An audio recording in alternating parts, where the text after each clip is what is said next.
जिनके कहने पे चली थी आजादी की आंधी, फिर क्यों कहते हैं मजबूरी का नाम महात्मा गांधी। ना इस पार की ना उस पार की, आज बात करेंगे गांधी के विचार की। ना लेफ्ट विंग की, ना राइट विंग की, और ना ही सेंटर के विंग की। आज तो बात करेंगे आजादी के उस मेंटर के विंग की। नमस्कार, मैं Vivek Bindra, founder and CEO बड़ा बिजनेस.com। वापस आ चुका हूं, फॉर्म में चल रहा हूं। Vajpayee, Sardar Patel, Ratan Tata, Marwari, Abdul Kalam, Subhash Chandra Bose, Radha Krishna Damani, Steve Jobs, Mary Kom, McDonald, एक के बाद एक केस स्टडी दे रहा हूं। और वैसे भी आपने अगर इस चैनल का एक भी वीडियो देखे बगैर छोड़ दिया, समझ लेना अपने बौद्धिक विकास से नाता तोड़ दिया। पहले साउथ अफ्रीका की कहानी से शुरू करते हैं। मैं 10 कहानियां बताऊंगा मजबूरी का नाम महात्मा गांधी क्यों कहते हैं। किसी को नहीं पता ये बात, बहुत कम लोग जानते हैं मजबूरी का नाम महात्मा गांधी, लेकिन सब बोलते हैं मजबूरी का नाम महात्मा गांधी। मजबूरी, मैं 10 कारण बताता हूं आपको एक एक चल के। वैसे तो मैं 100 बता सकता हूं, लेकिन थोड़ा वीडियो बहुत लंबा हो जाता है। एक गुजराती बिजनेसमैन हुआ करते थे, उनका नाम था दादा अब्दुल्ला। बात थी लगभग 1905-1906 की, और वो बहुत परेशान थे साउथ अफ्रीका में। इंडिया में गांधी को बिजनेस नहीं मिल रहा था, गांधी की हालत इंडिया में बहुत खराब थी। तो उन्होंने कहा कि आप साउथ अफ्रीका आ जाओ, मेरा केस लड़ो, यहां पे मुझे बिजनेस का लॉस हो गया है। और इनकी उन्होंने वहां टिकट करा दी। फर्स्ट क्लास में जब गांधी वहां ट्रैवल कर रहे थे, तो साउथ अफ्रीकन अंग्रेजों को वहां पे, गांधी कैसे काला आदमी पहले फर्स्ट क्लास में बैठेगा, बाहर निकल यहां से। तो गांधी को जब डिपार्टमेंट वहां से कंपार्टमेंट से बाहर फेंका गया, गांधी को बुरा लगा, लेकिन वो कुछ बोले नहीं। गांधी को मारा पीटा भी गया वहां पे। जब कोर्ट में जज ने उनको बोला भाई अपनी टर्बन गुजराती पगड़ी उतार, नीचे रख, तो गांधी ने वहां से पगड़ी भी उतार दी। गांधी वहीं रहे क्योंकि उनका 1 साल का कॉन्ट्रैक्ट था, और सहते रहे वहां पे। उनकी कई बार बेइज्जती हुई, सहते रहे। 2 कारण, एक पैसे की कमी थी, दूसरा 1 साल का वचन देकर के आए थे दादा अब्दुल्ला को कि ठीक है तुम्हारे लिए 1 साल तक केस लड़ूंगा। गांधी बाद में हीरो की तरह निकल करके आए। उन्होंने बाद में 1 साल कॉन्ट्रैक्ट पूरा होने के बाद सिविल डिसोबीडियंस मूवमेंट पहली बार साउथ अफ्रीका में चालू किया। पूरा दुनिया बाद में गांधी की बहुत तारीफ करी, और वैसे गोपाल कृष्ण गोखले ने तो उनको वापस बुलाया कि आप इंडिया में आओ, इंडिया में मूवमेंट लीड करो। 1915 में गांधी वापस लौटे, तो उस दिन को प्रवासी दिवस के रूप में मनाया जाता है। देखो, दिए हुए वचन को पूरा करने के लिए वहां पे अपनी पगड़ी भी नीचे गिराई, ट्रेन से भी निकाले गए, खूब बेइज्जती भी हुई, सब कुछ हुआ। वो सहते रहे। लोग कहते थे मजबूर थे। अब वो मजबूर थे कि मजबूत थे? उन्होंने इस अन्याय को सहा। आर्थिक तंगी थी उनके पास, उनकी नौकरी चली जाती, वहां से काम खत्म हो जाता, और 1 साल का दिया हुआ वचन जो था वो भी टूट जाता। कमेंट बॉक्स में मुझे बताओ कि गांधी मजबूर थे या मजबूत थे। दूसरी कहानी लेते हैं खिलाफत मूवमेंट की। खिलाफत मूवमेंट क्या था? ये 1919 से 1924 तक, यानी कि 5 साल चला था। ये एक धर्म गुरु हुआ करते थे, खलीफा, टर्की में। अंग्रेजों ने उनको ताकत से हटा दिया, पावर से हटा दिया, जिसके कारण दुनिया भर के मुसलमान जो उनको बड़ा दर्जे पर रखते थे, बहुत बड़ा धर्म गुरु मानते थे खलीफा जी को। तो फिर उन्होंने कहा भैया ये तो हमारे को तो सारे मुसलमान एक हो गए देश में। खलीफा मूवमेंट चालू हुआ, क्षमा चाहता हूं, खिलाफत मूवमेंट चालू हुआ। गांधी जी ने सोचा मैं वैसे तो कम्युनल नहीं हूं, लेकिन देश के मुसलमानों को अगर देश के लिए मुझे एक साथ लेना है तो उनका दिल जीतना पड़ेगा। तो उन्होंने भी खिलाफत मूवमेंट में बड़ा बढ़ चढ़ के हिस्सा लेना शुरू कर दिया। गांधी ने किसी तरह से मैं मुसलमानों को भी साथ में ले लूं, मुद्दा तो देश का है, देश को बचाना है। अगर आज मेरा दिल जीत लिया मैंने इनका, तो मेरे साथ मदद करेंगे। तो खिलाफत मूवमेंट बढ़ने लगा इंडिया में। उसी दौरान साउथ इंडिया में 1921 की बात रही होगी लगभग, तब वहां पे लगभग 1500 हिंदुओं को मार दिया गया मुसलमानों के द्वारा, और 2000 हिंदुओं को जबरदस्ती उनका धर्म परिवर्तन भी कर दिया। जबरदस्ती जब उनका धर्म परिवर्तन किया गया, गांधी चुप रहे, क्योंकि गांधी उस समय मुसलमानों का दिल जीतना चाहते थे। और सारे हिंदू भी परेशान हो रहे थे कि गांधी क्यों नहीं बोल रहे हैं। जबरदस्ती हिंदुओं का धर्म परिवर्तन तो गलत है ना भाई, हिंदुओं का धर्म पर हिंदू अपने हिसाब से जीवन जीने दो उनको। लेकिन गांधी जी ने एक पर्पस पकड़ रखा था कि मुझे मुसलमानों को अपने साथ लेना है, कि वो देश में मेरी मदद करेंगे। मैं पूरा देश इंपॉर्टेंट है या ये 1500-2000 हिंदू इंपॉर्टेंट है? तो गांधी ने देश को आगे रखा। 1500-2000 हिंदू मारे गए या उनका जबरदस्ती धर्म परिवर्तन हुआ। गांधी क्या कहते हैं, मेरे को पॉलिटिकल एडवांटेज तो चाहिए नहीं। ऐसा तो है नहीं कि मुसलमान मुझको वोट दे देंगे मैं प्रधानमंत्री बन जाऊंगा। मेरे को कोई पॉलिटिक्स में तो जाना नहीं है, मुझे तो देश को बचाना है। जाने दो 2000-1500 हिंदुओं को, गांधी ने उनको इग्नोर किया। तो धर्म के आधार पर हत्याएं हुई। धर्म परिवर्तन के खिलाफ गांधी का न बोलना, यह गांधी के लिए जरूरी था या मजबूरी था? वो आप कमेंट बॉक्स में बताइए। गांधी ने सही किया या गलत किया, वो आप कमेंट बॉक्स में बताइए। क्योंकि मैं ना बात करूंगा लेफ्ट विंग की, ना राइट विंग की, ना सेंटर के विंग की, मैं बात करूंगा देश के मेंटर के विंग की, जिसने आजादी पे काम किया। अब सही है गलत है, वो मजबूर थे या मजबूत थे, ये आपकी और मेरे बीच की बात नहीं है, ये कमेंट बॉक्स की बात है। मैं आऊंगा और आपके विचार देखूंगा। तीसरी कहानी नॉन कोऑपरेशन मूवमेंट की। ये बड़ा मूवमेंट था। 1920 के बाद इन्होंने एक असहयोग आंदोलन शुरू किया कि अब अंग्रेजों का सहयोग मत करो, वो जहां हमसे कमाने आए हैं। किस लिए आए थे अंग्रेज? पैसा कमाने आए थे, पावर लेने आए थे। उन्होंने कहा इनका पैसा खत्म कर दो, जहां जहां से कमाते हैं इनको कोई कोऑपरेशन नहीं देना है, सब कपड़े अपने, सब कुछ अपना, स्कूल अपना, कॉलेज अपना, वर्कर स्ट्राइक पर जाओ, अंग्रेजों के लिए काम मत करो, गवर्नमेंट बिल्कुल बर्बाद कर दो उनकी। तो ब्रिटिश गवर्नमेंट बहुत दुखी हो गई थी, उन्होंने अपना रेवेन्यू लूज करना शुरू कर दिया, उनको टैक्सेस नहीं मिल रहे थे। सारे स्टूडेंट्स के लिए लीडर्स ने इंडियन अपने ही कॉलेज और अपने विद्यापीठ बनाने शुरू कर दिए। गुजरात विद्यापीठ, बिहार विद्यापीठ, तिलक महाराष्ट्र विद्यापीठ, काशी विद्यापीठ, बंगाल नेशनल यूनिवर्सिटी, जामिया मिलिया इस्लामिया, जो मोतीलाल नेहरू, पंडित नेहरू, सीआर दास, सरदार पटेल, इन सब ने कोर्ट के लॉयर हुआ करते थे, बड़े लॉयर थे, इन्होंने कोर्ट में जाना छोड़ दिया। स्वदेशी प्रोडक्ट यूज करेंगे, अपने देश का यूज करेंगे, तभी चरखे से आई आजादी बोलते थे ना, चरखे से आई आजादी। वही तो चरखा चलाया गांधी ने कि भाई इनका कपड़ा नहीं लेंगे, अपना चरखा चलाओ। गवर्नमेंट के इनकम एक्सपेंडिचर खराब हो गए, पूरे गवर्नमेंट की इनकम कम हो गई, एक्सपेंडिचर बढ़ गए अंग्रेजों के। तो ब्रिटिशर बहुत डिस्टर्ब हो गए थे। फरवरी 1922 की बात थी, उस समय लोग बहुत डिस्टर्ब हो गए थे वहां पे, और चौरी चौरा में बाद में पुलिस वाले जो बहुत तंग कर रहे थे, थाने को आग लगा दी और उसमें 22 बेचारे पुलिस वाले मारे गए। वो सही तो नहीं था, किसी भी तरीके से मारना नहीं चाहिए था उनको, लेकिन फिर उसके कारण बहुत दिक्कत बढ़ी। 228 लोगों को कोर्ट में ले जाया गया और 172 को डेथ पेनल्टी दे दी गई, 40 को जेल में डाल दिया। गांधी दुखी हुए, गांधी बोले मैं अहिंसा से चाहता था भाई, नॉन कोऑपरेशन मूवमेंट। ये पुलिस वालों को क्यों मारा तुमने, क्यों मारा? इस तरह तो for an eye will end up making the whole world blind. बोला अगर किसी ने तुम्हारी आंख फोड़ी, तुम उसकी आंख फोड़ो तो पूरा दुनिया अंधी हो जाएगी। गांधी ने बोला मेरे को तरीका ठीक नहीं लगा, मैं नॉन कोऑपरेशन मूवमेंट वापस ले रहा हूं। और ब्रिटिश गवर्नमेंट, क्योंकि ब्रिटिश गवर्नमेंट लोगों को मारने के लिए रेडी थी, उस समय मार्शल लॉ लगा दिया गया था। मार्शल लॉ का मतलब है जो जहां मिले उसे गोली मार दो, खत्म कर दो। गांधी ने बोला ऐसे नहीं चलेगा, मेरा नॉन कोऑपरेशन मूवमेंट खत्म। इससे देश में बहुत लोग दुखी हुए। बोला गांधी जी ये क्या चक्कर है, जब तुम्हारा मन करे चालू, जब तुम्हारा मन करे बंद। क्योंकि ना एक मूवमेंट चालू हो गया था, देश इकट्ठा हो चुका था, और गांधी की इस बात को कईयों ने पसंद नहीं किया। गांधी कहते थे कि ब्रिटिशर कभी भी गोली मार देंगे, उनको एजिटेट तुमने कर दिया। इस समय गांधी खूब ही जेल में डाल दिया गया था। अब गांधी इतना परेशान थे, उन्होंने तो बंद कर दिया सब कुछ, लेकिन यहां पूरा का पूरा कॉन्फिडेंस देश का हिल गया। स्वराज की भावना को वहां इग्नोर कर दिया गया। जमनालाल बजाज, उनको गांधी का पुत्र माना जाता था, वो स्पॉन्सर करते थे गांधी के सारे इनिशिएटिव। उन्होंने खादी उद्योग, स्कूल, कॉलेज, काफी पैसा खर्च किया था, वो सब भी बंद हो गया। तो वो बोले भाई मतलब लोग अब इंटॉलरेंट हो गए थे बहुत, बोले ये गलत किया आपने। और वहां पे जो भगत सिंह थे, ये लोग अपना पूरा टीम लेके गांधी का सपोर्ट करना चाहते थे, क्योंकि नॉन कोऑपरेशन से ये जुड़ चुके थे। तब ये गांधी के अगेंस्ट नहीं थे, तब ये गांधी के साथ हुआ करते थे। अब उन लोग का भी दिल दुख गया, और फिर तो उसके बाद पूरा देश एकदम, पूरा मूवमेंट नीचे बैठ गया। आपको क्या लगता है ये गांधी ने नॉन कोऑपरेशन मूवमेंट बंद किया, ये उनकी मजबूरी थी या जरूरी थी? बार बार उनको कमजोर दिखाया गया है, बताया गया है वो कमजोर हैं। गांधी का भी एक विचार था कि मैं बिना लड़े, बिना करे, मेरे को थप्पड़ मारो, इधर भी थप्पड़ मारो, लेकिन मैं ऐसे ही आजादी लूंगा। तो लोग कहते थे कि ये बड़े मजबूर व्यक्ति दिखते हैं, मजबूत नहीं दिखते, आपको डिसाइड करना है ये वो मजबूरी थी या मजबूती थी। क्योंकि उनको डर था कि काफी लोग मारे जाएंगे, और सब लोग ही मारे गए तो फिर आजादी की लड़ाई कैसे लड़ेंगे। चौथी कहानी मैं लूंगा दांडी मार्च की। पहले आप ये समझ लो दांडी मार्च था क्या। अंग्रेजों ने नमक के प्राइस को बहुत बढ़ा दिया था। प्राइस को क्या बोलेंगे, टैक्स को समझ लो। अब 2400% टैक्स बढ़ा दिया, उस समय नमक बहुत महंगा कर दिया। गांधी बोले नमक तो प्रकृति दे रही है, तुम क्यों 2400% टैक्स लगा रहे हो? अरे 24% टैक्स ठीक था, 2400% टैक्स अंग्रेजों ने लगा दिया, नमक इतना महंगा कर दिया। गांधी ने बोला नमक तो हम अपना बना सकते हैं। दांडी मार्च गांधी ने डिसाइड किया, लेकिन चौरी चौरा से सीख के उठे तो 79 वॉलंटियर उन्होंने बोला मेरे साथ चलेंगे, केवल 79।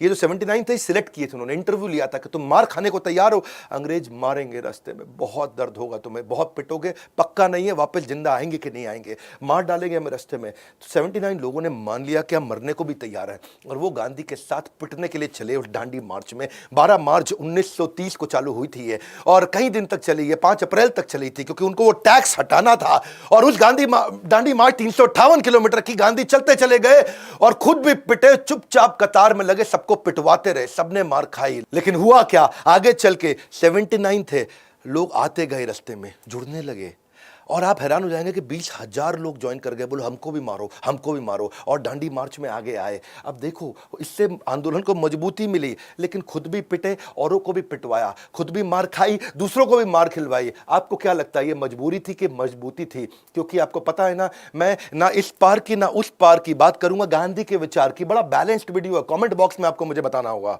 5वीं कहानी है इरविन पैट की। इसमें मैं पहले से जानता हूं आप लोग एक ही तरफ का विचार रखेंगे, इसमें शायद आप गांधी को नहीं पसंद करेंगे, क्योंकि ये वो इरविन पैट था जिसके कारण भगत सिंह, राजगुरु और सुखदेव को फांसी भी दी गई और गांधी ने उनको बचाया नहीं। पहले इरविन पैट समझ लो क्या है। वॉइसरॉय इरविन थे, उनको गांधी जी ने कन्विंस कर लिया कि भैया अगर हम लोग बिल्कुल हाथ जोड़ के लड़ रहे हैं आपसे, आपके ऊपर हाथ नहीं उठा रहे, आपको तंग नहीं कर रहे, कुछ नहीं कह रहे, इसी को बोलते हैं अहिंसा, तो जो बेचारा अहिंसा किससे आंदोलन में है उसको तो जेल में मत डालो। वॉइसरॉय इरविन मान गए इस बात को, बोले ठीक है, अहिंसा वालों को नहीं डालूंगा। इनका क्या करूं, भगत सिंह, राजगुरु और सुखदेव का? हाँ, इन्होंने, ये तो सॉन्डर्स की हत्या कर चुके हैं। गांधी ने बोला जैसे आपको ठीक लगता है आप कर लो। तो फांसी की सजा सुना दी गई और गांधी ने कोई इनिशिएटिव नहीं लिया उनको बचाने के लिए, क्योंकि गांधी ने कहा कि जब मेरी वॉइसरॉय से बात हो गई भैया कि जो बिना लड़े करेगा उसी को बचाएंगे। इस चक्कर में सुभाष चंद्र बोस वगैरह भी बहुत नाराज हुए, कई लोग नाराज हुए गांधी से, क्योंकि वो चाहते थे कि इन्होंने बहुत बड़ी शहादत दे रहे हैं, बचाओ इनको। पर गांधी ने कहा नहीं भाई, मेरे अग्रीमेंट में, टर्म्स में नहीं आता है, मैं केवल उन्हीं को बचाऊंगा जो नॉन वायलेंट, यानी मेरे तरीके से चलेंगे। तो बेसिकली गांधी का तरीका क्या था, आइदर माय वे और हाईवे, या तू मेरे साथ चल या तू, बस समझ लो बात को। तो ये बात से काफी लोग नाराज भी हुए गांधी से। और यहां तक कि एक बात तो ये भी हिस्टोरियंस में से कुछ इतिहासकार बताते हैं कि गांधी को इरविन ने यह भी कह दिया था कि तुम अगर भगत सिंह की कमिटमेंट लेके मेरे को दे दो कि दोबारा हरकत नहीं करेंगे तो मैं इनको भी छोड़ दूंगा। गांधी ने बोला नहीं भैया, मैं रिस्पेक्ट करता हूं उनकी ब्रेवरी की, मैं रिस्पेक्ट करता हूं, मैं तो दूसरों को भी मना करूंगा बिल्कुल इस तरह से कोई हरकत ना करें। और आगे चल के पता नहीं वो बदले ना बदले, अब क्योंकि वो उसकी आदत बन चुकी है नॉन वायलेंस। मेरा बिल्कुल क्लियर है, मैं इनका साथ नहीं दूंगा इस समय, क्योंकि मेरा मानना है कि हाथ जोड़ करके लड़ाई लड़ेंगे हम लोग। और वैसे फिर इसके बाद कई इतिहासकार ये भी मानते थे कि गांधी कहते कि चलो छोड़ो मत, लेकिन फांसी माफ करा दो, ऐसा करो भगत सिंह को 10 साल की सजा दे दो, 5 साल की सजा दे दो, उस पर नेगोशिएट कर लेते। लेकिन गांधी अश्योरेंस लेटर नहीं दिया लिख करके, ब्रिटेन चले गए पीछे से। अब आप बताइए कि गांधी के लिए यह मजबूरी था कि जरूरी था? ये मजबूरी का नाम महात्मा गांधी, इसमें कहना ठीक है या गलत है? क्योंकि उन्होंने भगत सिंह को बचाया नहीं बिल्कुल भी। भगत सिंह चले गए, हमारे देश से इतना वीर सिपाही, आप डिसाइड आपको करना है, कमेंट बॉक्स में आप बताएंगे। छठा था कि कांग्रेस में, अब कांग्रेस बिल्ड हो गई थी, कांग्रेस बड़ी हो रही थी, ये छठी कहानी समझो।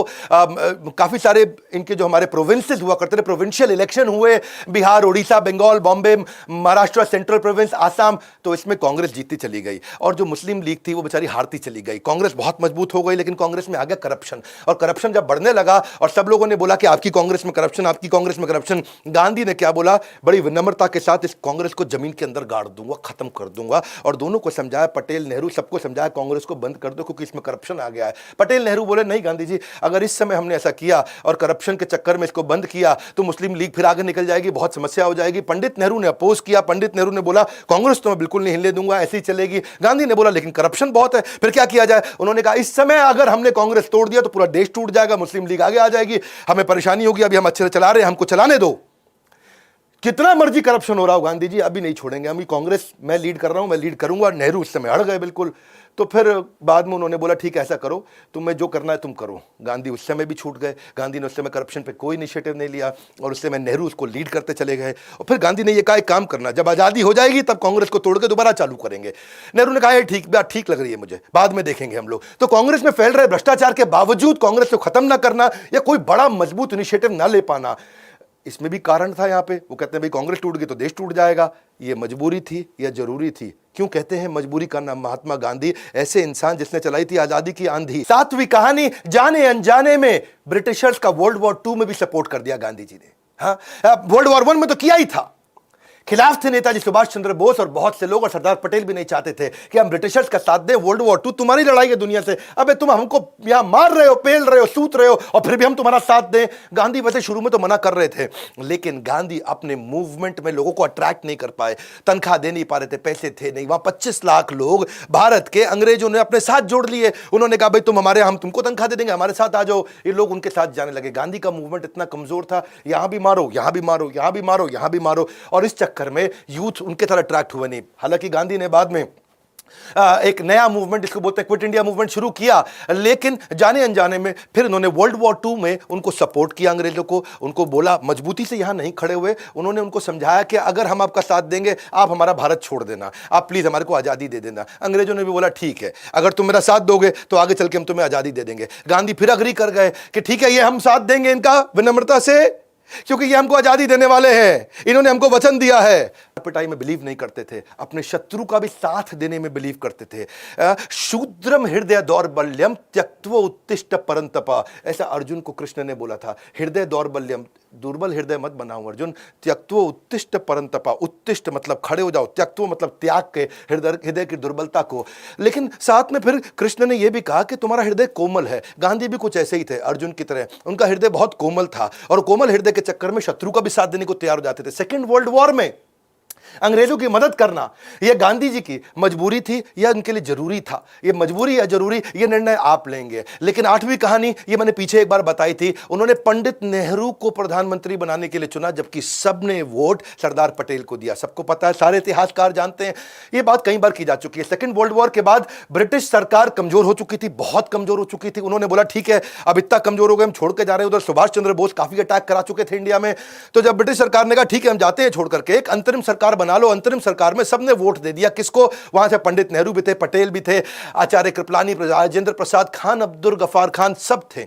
लेकिन वोट किसके फेवर में गया? वोट गया सरदार पटेल के फेवर में। प्रांतीय 15 प्रांतीय कमेटी थी, सबने मिलकर के वोट दिया, फिर भी मना कर दिया गांधी ने सरदार पटेल को, तुम पीछे हो जाओ, नेहरू को प्रधानमंत्री बना देते हैं आगे चल के, क्योंकि प्रधानमंत्री वही बनता है जो कांग्रेस का अध्यक्ष बनना था, उसी ने प्रधानमंत्री बनना था, ये तय हो चुका था। उन्होंने नेहरू को बना दिया। लोगों ने पूछा गांधी आपने नेहरू को क्यों बनाया?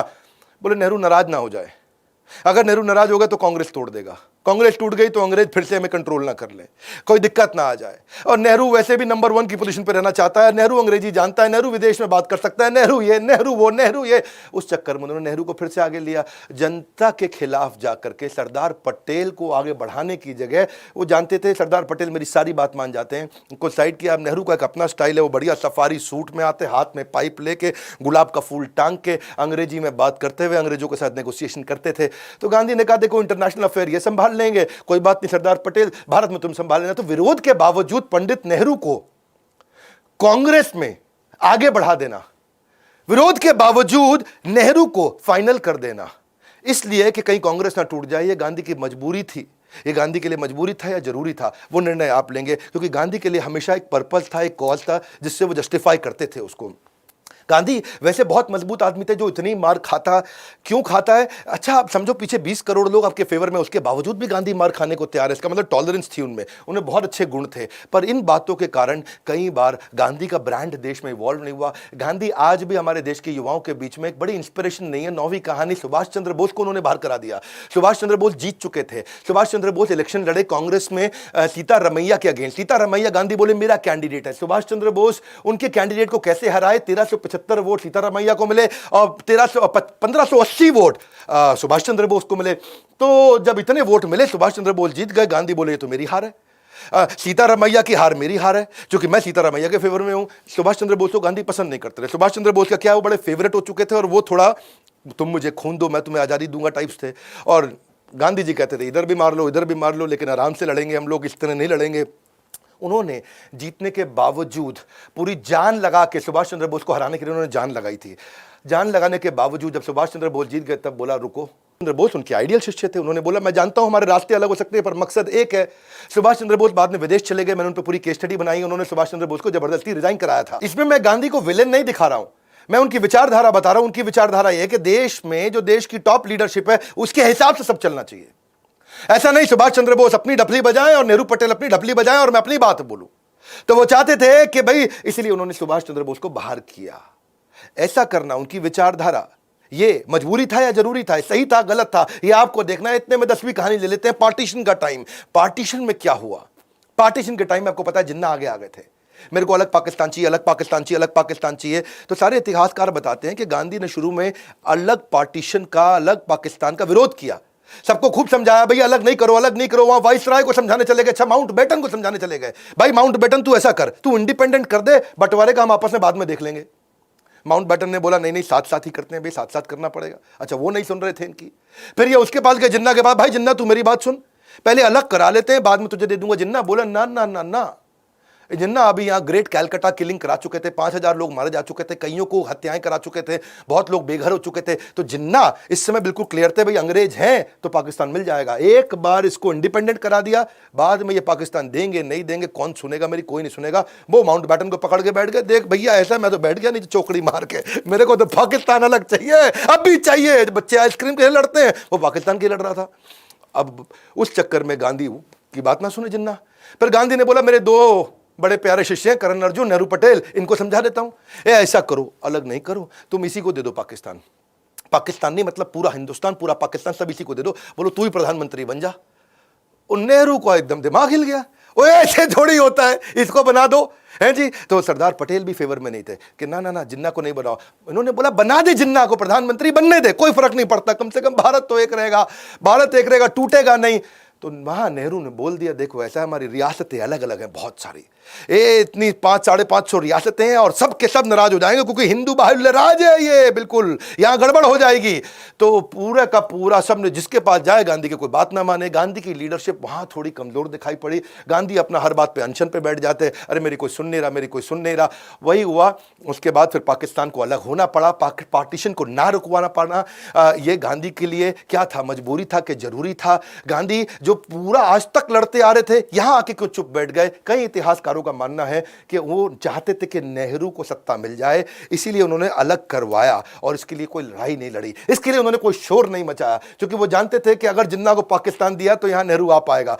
और कई लोग मानते हैं नहीं नहीं उन्होंने प्रयास किया। अलग अलग इतिहासकारों की अलग अलग बातचीत है। और आप लोगों के लिए क्या, हमारा चैनल एक जिम्मेदार चैनल है, हम एक तरफ की बात नहीं करना चाहते। गांधी की कई विशेषताएं थी। आइंस्टाइन उनको अपना गुरु मानते थे, आइंस्टाइन उनको greatest man of 20th century मानते थे। टैगोर ने उनको महात्मा की उपाधि दी, सुभाष चंद्र बोस ने उनको फादर ऑफ नेशन बोला, मार्टिन लूथर किंग उनको अपना गुरु मानते थे।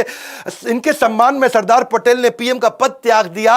150 से अधिक देशों में 800 से ज्यादा डाक की पोस्टल टिकट्स इनके नाम पे है। 70 देशों में गांधी जी की मूर्ति बना रखी है, 90,000 किताबें इनके ऊपर लिखी गई है। आज 45 से ज्यादा फिल्में इनके ऊपर बन चुकी है, 500 डॉक्यूमेंट्रीज है। नारायण मूर्ति से पूछा कि इन्फोसिस का इंस्पिरेशन कौन है तो बोले गांधी है। वर्गीज कुरियन ने कोऑपरेटिव मूवमेंट अमूल गांधी को देख करके शुरू किया। राजकुमार हिरानी ने संजय दत्त के साथ मूवी लगे रहो मुन्ना भाई गांधी पे बनाई थी। रिचर्ड वो बड़े 7 ऑस्कर जीत चुके हैं और बोले ये सब गांधी के कारण जीता। तो मजबूत व्यक्ति कौन होता है, मजबूत वो है जिसमें पेशेंस है, टॉलरेंस है, मॉडेस्टी है। और यही बात आप देखिए भगवान बुद्ध का भी जब अंगुली माल के साथ आमना सामना हुआ था, अंगुली माल सबको मार के अंगुली काट के माला पहन लेता था और वो भगवान बुद्ध को मारना चाहता था, बोला रुक जा रुक जा रुक जा। भगवान बुद्ध बोले मैं तो बहुत साल पहले रुक चुका हूं, अब तेरे रुकने का टाइम है। और उन्होंने अंगुली माल का हृदय परिवर्तित कर दिया। और वो अंगुली माल से ही मैं यहां गांधी को भी रिलेट करना चाहता हूं उस कहानी में कि वो भी हृदय परिवर्तित करने के लिए सब कुछ सहने को तैयार थे। हिंसक डाकू को भी जैसे बदला गया ऐसे ही वो हिंसक अंग्रेजों को बदलना चाहते थे।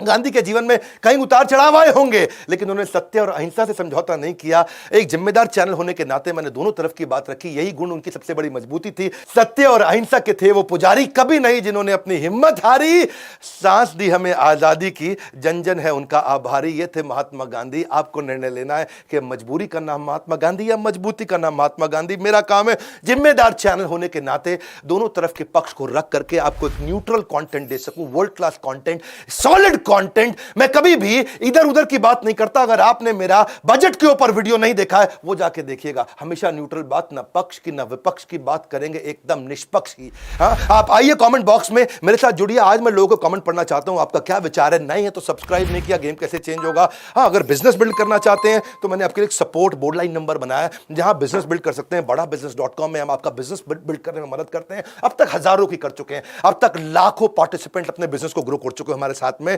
हमारे साथ जुड़े रहने के लिए, कमेंट बॉक्स में यह भी बताने के लिए अगला वीडियो कौन सा बनाए। आप सबका हृदय की गहराइयों से प्रेम पूर्वक बहुत बहुत धन्यवाद।